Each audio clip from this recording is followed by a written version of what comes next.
నమస్తే అండి. ఇప్పుడు ఈ రోజుల్లో మనకు వచ్చే అనారోగ్య సమస్యలన్నీ మన మానసిక రుగ్మతలు బట్టే చాలా వరకు మన డిసీజెస్ అనేవి సర్జికల్ కండిషన్స్ కానీ, మెడికల్ కండిషన్స్ కానీ, ఇవన్నీ మన మైండ్లో వచ్చే నెగిటివ్ ఇన్ఫ్లుయెన్సెస్ కానీ, నెగిటివ్ వైబ్రేషన్స్ వల్లనే మనకి డిసీజెస్ అనేవి రావడం జరుగుతుందండి. సో బేసిక్గా అసలు ఈ నెగిటివ్ వైబ్రేషన్స్ అంటే జనరల్గా ఏంటి? జనరల్గా మైండ్, బాడీ అండ్ సోల్ ఏదైనా సరే ట్రయో ఆఫ్ వెల్ బీయింగ్ అంటే మన మైండ్, మన బాడీ, మన సోల్. సో మైండ్లో వచ్చే సైకలాజికల్ ఇంబ్యాలెన్సెస్ వల్ల కానీ, సైకలాజికల్ డిస్టర్బెన్సెస్ అంటే యాంగర్ కానీ, ఫియర్ కానీ, ఫ్రైట్ అంటే ఎక్కువ ఆందోళన, యాంగ్జైటీ అంటే ఎక్కువ ఉద్రేకం, టెన్షన్, ఎక్కువగా స్ట్రెస్కి గురవటం, ఎక్సైట్మెంట్, ఉన్నదానికి లేని దానికి, చిన్నదానికి, ప్రతి పెద్ద విషయానికి, ప్రతి చిన్న విషయానికి ఊరికే ఉద్రేకపడటం, అనవసరంగా ఎక్కువ ఆలోచించడం, దాంతోపాటు రెస్ట్లెస్నెస్ అంటాం. అంటే physical restlessness and mental restlessness. అంటే మానసికంగా, శారీరకంగా వీళ్ళు ఎప్పుడు రెస్ట్లెస్గానే ఉంటారు. అంటే ఒక చోట ఒక పని మీద లగ్నం చేయలేరు, అంటే కుదుట అనేది ఉండదు.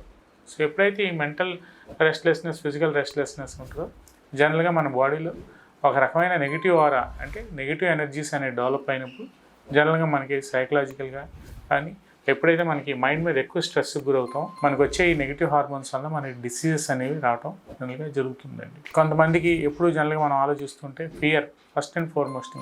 అంటే అసలు బేసిక్గా ఈ 5 సూత్రాలు ఏంటి అంటే మనం అనారోగ్య పాలవడానికి, అంటే ఫిజికల్గా మనకు అసలు డిసీజెస్ రావడానికి కానీ, సర్జికల్ కండిషన్స్లో డిసీజెస్ రావడానికి కానీ మెయిన్ ఏంటి?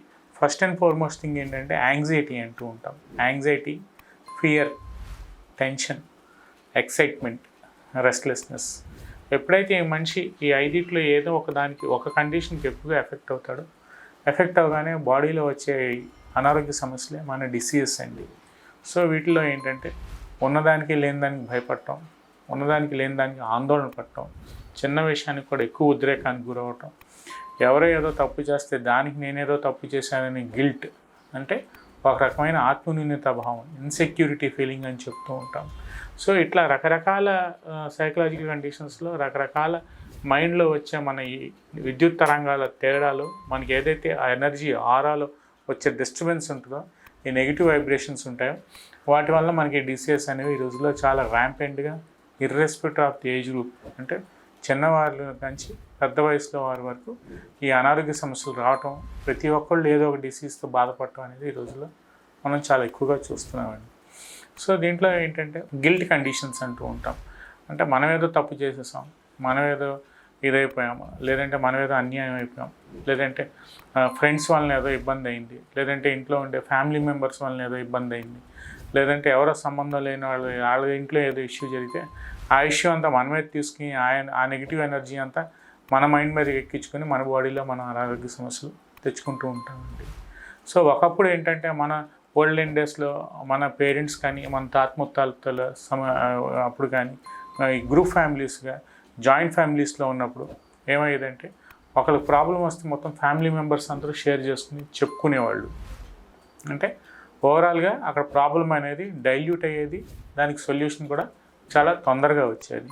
కానీ ఇప్పుడు ఈ రోజుల్లో ఏంటంటే మనం ఉండే న్యూక్లియర్ ఫ్యామిలీస్లో మ్యాక్సిమం ఉంటే ఫాదర్, మదర్, 2 పిల్లలు. వాళ్ళకి ఏదైనా ప్రాబ్లం వస్తే వాళ్ళు ఎవరితో చెప్పుకోవాలి, ఎవరితో షేర్ చేసుకోవాలి అనేది కూడా వాళ్ళకు ఒక పెద్ద క్వశ్చన్ మార్కే, ఒక పెద్ద డౌట్ఫుల్ ప్రాబ్లమే. సో ఇప్పుడు ఈ ఉన్న ప్రాబ్లంలో ఏదైనా మనకు ప్రాబ్లం వచ్చింది అంటే ఈ ఫోన్లో ఎక్కువ మాట్లాడటం, ఎవరితో సంబంధం లేని వాళ్ళతో మనం ఇవన్నీ షేర్ చేసుకోవటం, షేర్ చేసుకుని దానికి వాళ్ళు తోచినట్టు వాళ్ళ యాంగిల్లో వాళ్ళు మాట్లాడటం, వాళ్ళేం మన మీద అనుకుంటున్నారు అనేది ఆ ఫీలింగ్ని మనం మళ్ళీ ఎక్స్పెక్ట్ చేయటం. సో ఇవన్నీ ఏంటంటే ఫుల్ ఆఫ్ ఎక్స్పెక్టేషన్స్. ఇది కూడా ఒక పెద్ద ప్రాబ్లం అండి. సో ఎక్స్పెక్టేషన్స్ అంటే ఏంటి? సో ఉన్నదానికి లేని దానికి ఎక్స్పెక్ట్ చేయటం, సో వాళ్ళేదో మనల్ని ఇచ్చేస్తున్నారని వాళ్ళ దగ్గర నుంచి మనం ఏదో ఎక్స్పెక్ట్ చేయటం, సో లేదంటే మనం వాళ్ళ దగ్గర నుంచి ఎక్స్పెక్ట్ చేయడం, లేదంటే వాళ్ళు మన దగ్గర నుంచి ఎక్స్పెక్ట్ చేయడం. సో ఎక్స్పెక్టేషన్స్ వరకు వాళ్ళని సాటిస్ఫై చేయడానికి మళ్ళీ మనం కష్టపడటం. సో అది ఒక పెద్ద ప్రాబ్లం. సో ఇలా బయట ప్రపంచంలో మన ఈ ఫ్యామిలీ మెంబర్స్లో ఏది చూసినా ఏదో ఒక పెద్ద ప్రాబ్లం లాగానే ఉంటుంది. సో ఎప్పుడైతే ఈ మైండ్లో మనకి నెగిటివ్ ఆరా అంటే నెగిటివ్ వైబ్రేషన్స్ అన్నీ లోడ్ అవుతూ ఉంటాయో అక్కడ నుంచి మన మైండ్లో ప్రెషర్ ఎక్కువ అవటం వల్ల జనరల్గా ఈ హైపర్ టెన్షన్, రక్తపోటు కానీ, లేదంటే మధుమేహం కానీ, అంటే డయాబెటీస్ కానీ, లేదంటే first and foremost thing obesity, అన్వాంటెడ్గా వెయిట్ పెరిగిపోవడం కానీ, ఆడపిల్లల్లో అయితే హార్మోన్ సమస్యలు రావటం కానీ, మగపిల్లల్లో కూడా చాలా ఎక్కువగా మనం ఈ హార్మోనల్ ఇంబ్యాలెన్సెస్ అనేవి చూస్తూ ఉంటాం. సో ఇట్లా రకరకాల కండిషన్స్తో రకరకాల మైండ్లో వచ్చేసి మైండ్ సెట్ వలన కానీ మనకి డిసీజెస్ అనేవి ఈ రోజుల్లో చాలా ఎక్కువ కనిపిస్తున్నాయి. So first and foremost thing ఏంటంటే వీటిని మనం దూరం చేసుకుని వీలైనంత వరకు మన మనసుని మన హెల్త్ కోసం మనం ప్రశాంతంగా, మన ఫ్యామిలీ మెంబర్స్ కోసం మనం ప్రశాంతంగా ఉండటానికి ట్రై చేస్తూ ఉంటే ఓవరాల్గా ఈ దీర్ఘకాలిక వ్యాధులు బారిన పడకుండా వాటి నుంచి దూరంగా ఉండటానికి మనం మంచి హెల్దీ ఫుడ్ తీసుకుంటూ రెగ్యులర్గా పీస్ఫుల్ అట్మాస్ఫియర్లో మార్నింగ్ అవర్స్ ఒక అరగంట వాక్ చేసుకుంటూ మంచి లైఫ్ స్టైల్ని అలవర్చుకుంటే సో ఎటువంటి అనారోగ్య సమస్యల్ని మనం కొని తెచ్చుకునే వాళ్ళం కాకుండా, వాటి బారిన పడకుండా, ఎటువంటి అనవసరమైన మందులు వాడకుండా మనల్ని మనం కాపాడుకోవచ్చు అని ఈ వీడియో ద్వారా మన సబ్స్క్రైబర్స్కి నేను చెప్పదలుచుకున్నాను.